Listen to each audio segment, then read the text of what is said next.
নমস্কার, রাধে রাধে। আমি শিমু। কেমন আছো তোমরা? শুরু করছি নতুন একটা দিনের সঙ্গে নতুন একটা ভিডিও দিয়ে। সকাল সকাল ঘুম থেকে উঠেই তো ব্রাশ করে মুখ ধুয়ে স্নান করে আমি রেডি হয়ে নিয়েছি। ছেলেকে স্কুল ছাড়তে যাব, তার জন্য প্রথমেই করে নিয়েছি আমি একটু গরম জল। সকালে গরম জল খাওয়ার চেষ্টা করি, প্রতিদিন করি না, চেষ্টা করি। তারপর গরম জলটা খেয়ে ছেলের জন্য টিফিন বানিয়ে নিলাম। হ্যাঁ, একটু কষ্ট হচ্ছিল গরম জলটা খেতে, কি আর।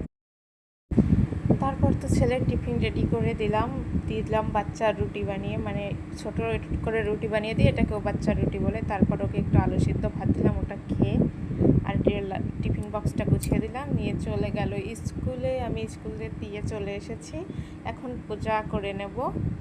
পূজা দিয়ে আমি একটু ওটস ভিজিয়ে রেখেছিলাম, ওটা খেয়ে চলে আসছি দোকানে। দোকানে এসে আমি আর পর একটু মিষ্টি বানিয়ে নিলাম। এখন আমি চলি, রাধে রাধে। দেখা হবে আবার একটা নতুন ভিডিও নিয়ে, দেখা হবে, বাই।